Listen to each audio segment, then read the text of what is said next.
ጤና ይስጥልን የኢትዮ ፎረም መፍትሄ አዘጋጆች ነን። ኢትዮጵያችን ከምትንቀለቀልበት እሳት እንዴት ትውጣ እየፈጠነችበት ያለችው ቁልቁለትስ እንዴት ይገታ የሚለውን መሪ ጥያቄ በመያዝ የመፍትሄ ሐሳቦችን ለማዋጣት የምናደርገው ሳምንታዊ ጥረት ቀጥለናል።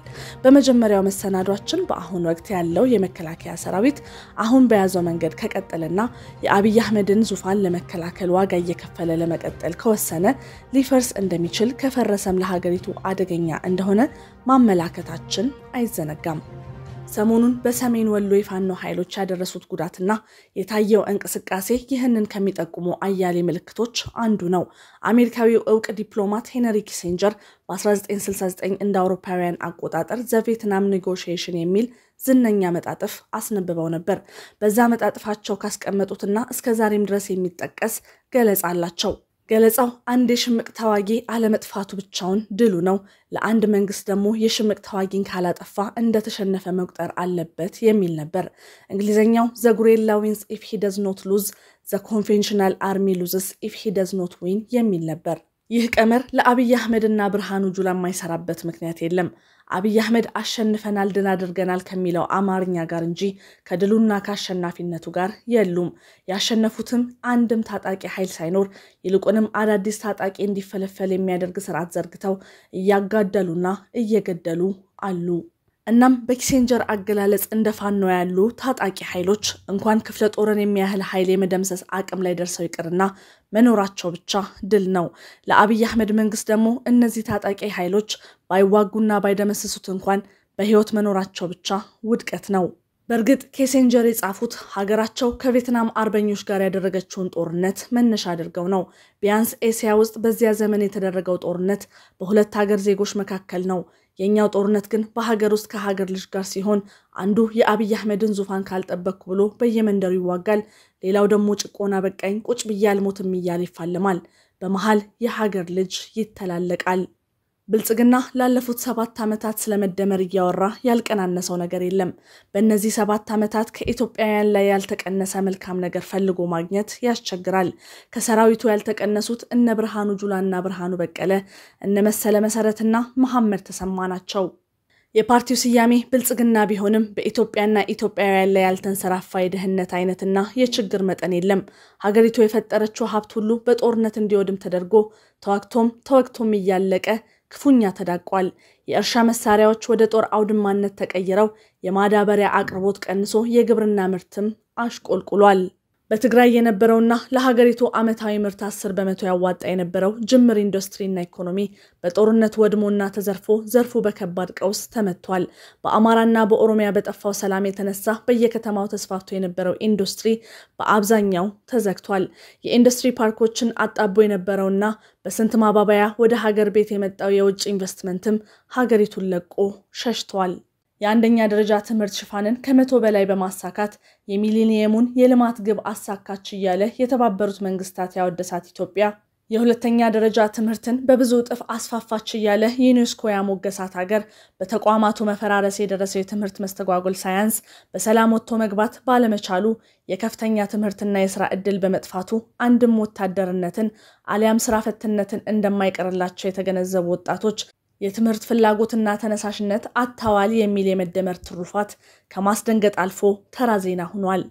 መምህራን ሸኔ፣ ጁንታ፣ ጃውሳ የሚል ስም እየተሰጣቸው የተቀሩትም በህዝባቸው ላይ የሚደርሰውን በደል ለማስቆም ትግሉን እየተቀላቀሉ ከመደበኛ ሙያቸው ተፈናቅለዋል ብለው የሚዘግቡ ሚዲያዎችም የሚደነቅ አድማጭ አያጋጥማቸውም። ሁሉም ኃጢያት የትኛውም ነውር እንደ ተለምዶዋዊ ወይም ኖርማል ነገር ተቆጥሯል። እናም ኢትዮጵያውያን ከምናሳልፈው መከራ ብቻ ሳይሆን ከዚህ መጥፎ ዜናዎችን እንደ ተራ ነገር ከቆጠረው ልማዳችንም ልንላቀቅ ይገባል። ይህንን የምንላቀቀው ደግሞ መጥፎ ነገሮችን ሁሉ ሞትና እልቂትን፣ ሰውን አቃጥሎና ዝግዝቅ ሰቅሎ መግደልን፣ በድሮን መጨፍጨፍን ያስለመደንንና ሞትን ማዳነቅ አይገባም የሚለው መንግስት ገለል ሲልልን ነው። በመደመር ዘመን ረሃብና ጦርነት ተባብረው የዜጎችን ቁጥር በሚሊዮኖች ቀንሰውታል።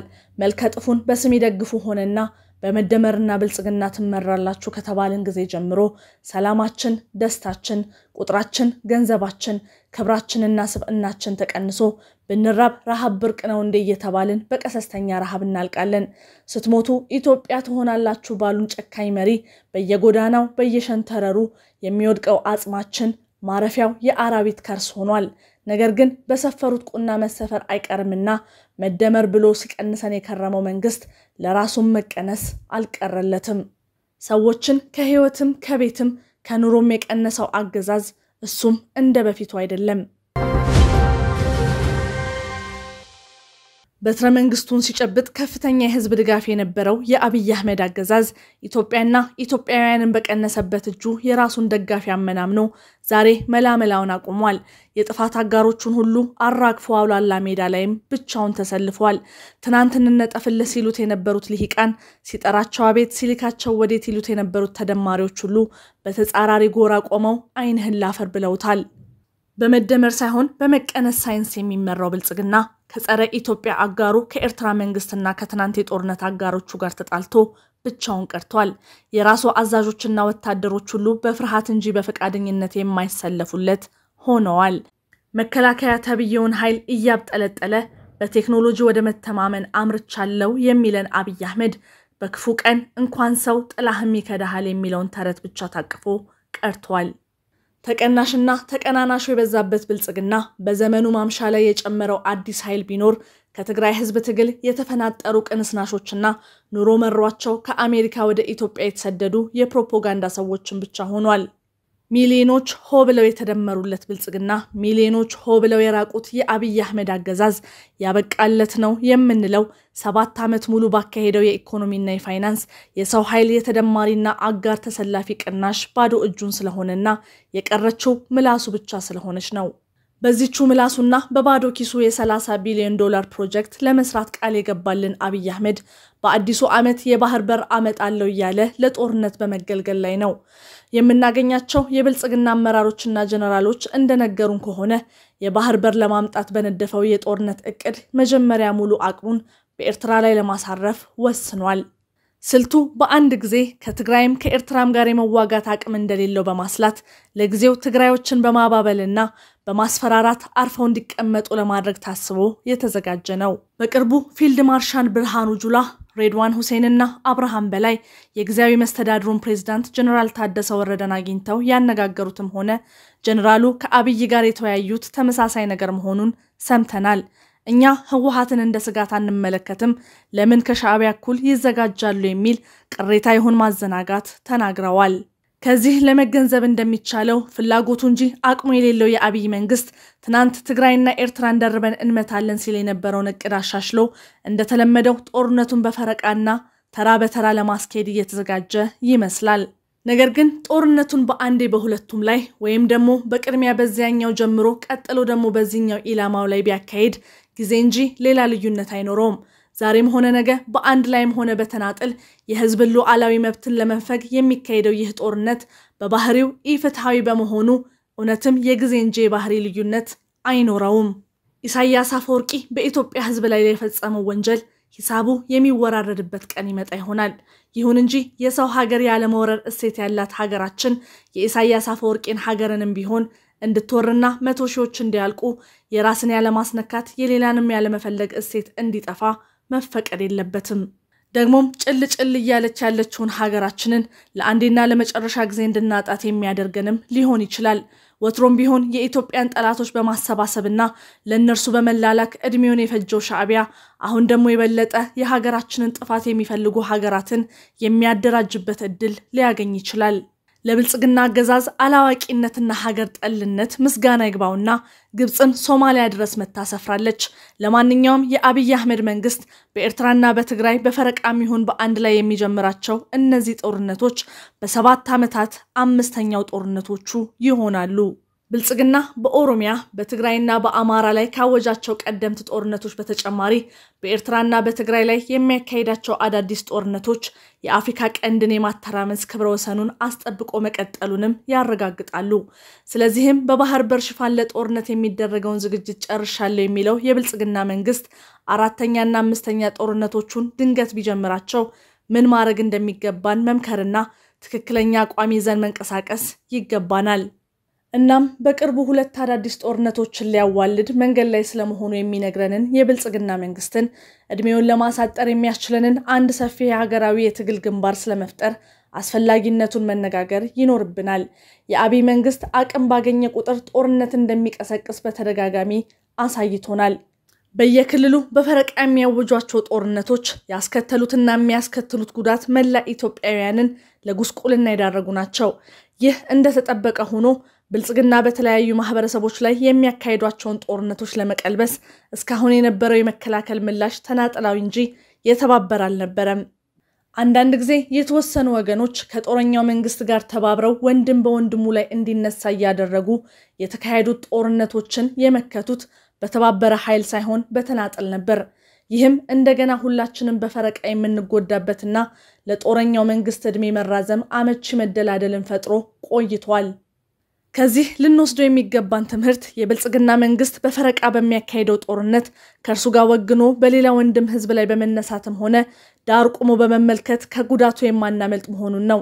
በእርግጥም ከአብይ የተሳሳተ መንገድ ብቻ ሳይሆን ከራሳችንም ስህተት መማር ካለብን ቀዳሚው ጉዳይ የተናጠል ትግል አዋጭ አለመሆኑን መገንዘብ ሊሆንም ይገባዋል።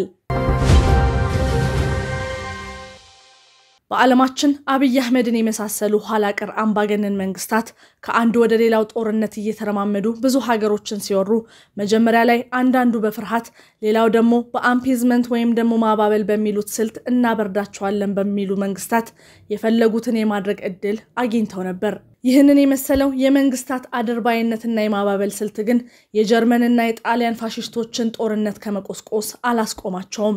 ትንንሽ ጎረቤቶቻቸውን በመውረር ጀምረው ትልልቆቹን የአውሮፓ መንግስታት እስከ ማውረድ ደረሱ።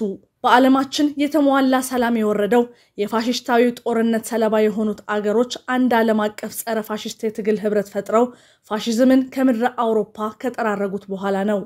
በዚህ ዓለም አቀፍ ህብረት ውስጥ ፈጽሞ የማይቀራረብ አቋም የነበራቸው ሀገሮች በፈጠሩት ጸረ ፋሺስት ህብረት አንድ ላይ ተሰልፈው ነበር። በአንድ በኩል አሜሪካና እንግሊዞችን፣ በሌላ በኩል ደግሞ ሶቪየት ህብረትና ቻይናን የመሳሰሉ ሀገራትን ያካተቱበት ይህ ህብረት የቆዩ ቁርሾችና ርዕዮተ ልዩነቶችን ለጊዜው በማርገብ ለሁሉም ከባድ ፈተና ሆኖ የተደቀነውን ፋሺዝም ለመቋቋም ሲባል የተፈጠረ ውጤታማ የትግል ትብብር ነበር። ህብረቱ የተመሰረተበት አመክንዮ ፋሺዝም በቆየ ቁጥር ሁላችንንም በጣም ይጎዳናል የሚል በመሆኑ የየትኛውም ሀገር ማህበረሰቦችን በፈረቃ ሊጎዳ የሚነሳን ፋሺስታዊ ኃይል በተናጠል ሳይሆን በጋራ በመመከት ብቻ እፎይታን እንደሚገኝ የሚያስተምር ነው። ነገር ግን በሁለተኛው የዓለም ጦርነት ፋሺስቶችን ለመመከት ከተቋቋመው የትግል ህብረት ሌላም ትምህርት መቅሰም ይቻላል። ይህም ከድህረ ፋሺዝም በኋላ አዲስ አይነት ዓለም አቀፍ ስርዓት ለማቋቋም ከተካሄደው ድርድር ጋር የተያያዘ ትምህርት ነው።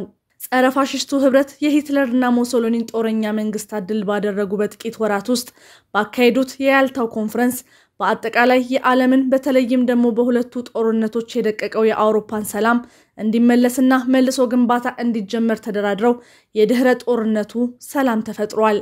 ዓለም ለ80 ዓመታት ከሶስተኛው የዓለም ጦርነት አደጋ ተጠብቃ ለመቆየት የቻለችውም የህብረቱ መንግስታት በዚሁ ድርድር በፈጠሩት ምቹ ሁኔታ ምክንያት ነበር። ከዚህ ዓለም አቀፍ ልምድ ከምናገኘው ትምህርት በመነሳት ጦር ሰባቂውን የአብይ መንግስትን ለማስወገድም ሆነ ከርሱ በኋላ የሚመጣውን ዘመን ለሁላችንም የሚበጅ ለማድረግ በቅድሚያ አንድ ሰፊ የሰላም ግንባር በመፍጠር ጦረኛውን ብልጽግና ስርዓተ ቀብሩን መፈጸም ይገባናል። ይህንን ግንባር ለመመስረት ስንነሳም ዋና ማስማሚያ ጉዳያችን የአብይ አህመድን የአገዛዝ ዘመን ማሳጠር ሊሆን ይገባል። በመካከላችን ልዩነቶች እንዳሉ የሚታወቀውን ያህል እነዚህ ልዩነቶች ግን በፈረቃ የሚያጠፋን የአብይ መንግስት ከደቀነብንና ከሚደቅንብን አደጋዎች የሚበልጡ አይደሉም። የብልጽግና ጦርነት ሰለባዎች የሆንን ሁሉ ልንፈጥረው የሚገባን ሰፊ ሀገራዊ ግንባር የሚያስገኝልንን ጥቅም በቆዩና አዳዲስ ልዩነቶች ምክንያት ባለመተባበራችን ከሚደርስብን ጉዳት እጅግ የላቀ ነው። ይህ ትብብር በአንድ በኩል የዛሬውን ክፉ መንግስትና የጥፋት እቅዱን ያስወግድልናል። በሌላ በኩል ደግሞ ከብልጽግና በኋላ የሚኖረው ሂደት በሁሉም ተሳትፎ በሚካሄድ ድርድር ለመወሰንና ቢያንስ ሁሉም ወገን ከጉዳት የሚጠበቅበት እንዲሆን ለማድረግ የሚያስችል እድል ይሰጠናል። ኢትዮጵያ ሰላም ትፈልጋለች። ከዛሬ ውድመት ተገላግላ ነገዋን ለማሻሻል ትችል ዘንድ የጠፋባትን ሰላም ፈልጋ ማግኘት ይገባታል። የጠፋውን የኢትዮጵያን ሰላም መልሶ ለማግኘት ያለው መንገድ ደግሞ አንድ ብቻ ነው። ይህም ሰላም የነሳትን የአብይ አህመድን መንግስት በማስወገድ እውን የሚሆን ነው።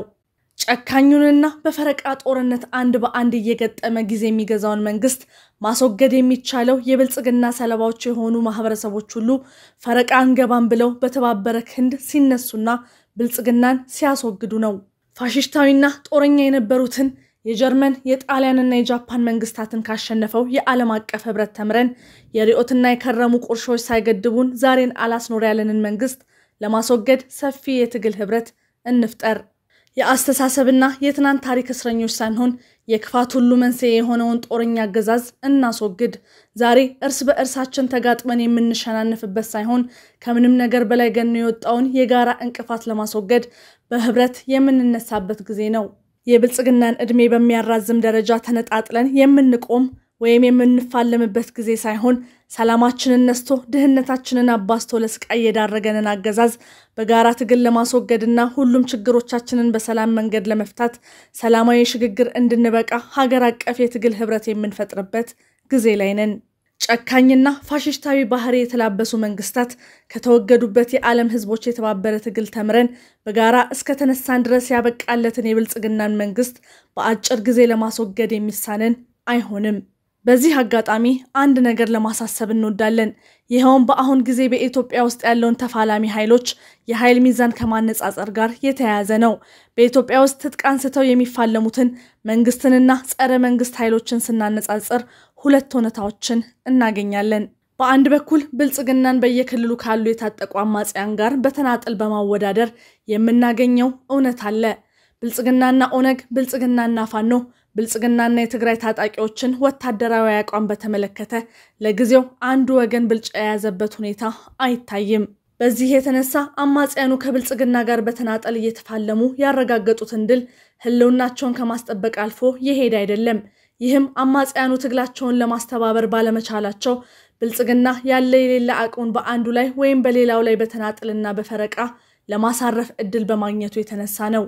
በአንጻሩ አማጽያኑ የትግል ህብረት ቢፈጥሩ ደግሞ የተዳከመው ብልጽግና በሁሉም ግንባሮች ተወጥሮ ስለሚያዝ የትኛውንም ወገን ለመቋቋም በማይችልበት ቅጽበት ይንኮታኮታል። ሁሉም አማጽያን ክንዳቸውን አስተባብረው ቢቆሙ አንዳች ጥይት መተኮስ ሳያስፈልጋቸው የአብይ አህመድ መንግስት በቀናት ውስጥ እንደሚያከትም አያጠራጥርም። ስለዚህም የተበታተኑት ትግሎች ከተባበረው አቅማቸው በብዙ እጥፍ የደከመውን ብልጽግና እድሜውን ያራዘመው የኃይል እጥረት ሳይሆን የትብብር ጉድለት ነው። ይህ በትጥቅ ብቻ ሳይሆን በሲቪል ፖለቲካ ላይ የተሰማሩትንም የሚመለከት ነው። ብልጽግና ህዝባቸውን በጦርነትና በረሃብ እንዲፈጅ እድል ያገኘው አቅም ስላለው ሳይሆን ተባብረው ስላልገጠሙት ነው። በመሆኑም ህዝብ ላይ የደረሰውን ሰቆቃ ለማስቀረት በሞት አፋፍ ላይ ያለውን ብልጽግና ለማስወገድ የሚያበቃንን ሰፊ የትግል ህብረት እንፍጠር። ብልጽግና ለወንጀል የሚደፍረውን ያህል አገርና ህዝብን ከብልጽግና ወንጀሎች ለማዳን መተባበር የተለየ ድፍረት የሚጠይቅ ሊሆን አይገባም። ትብብር፣ ህብረት፣ አሁንም ህብረት። ለክርስትና እምነት ተከታዮች እንኳን ለብርሃነ መስቀሉ አደረሳችሁ እያልን የዛሬውን ዝግጅት በዚሁ እንቋጫለን። ሰላም።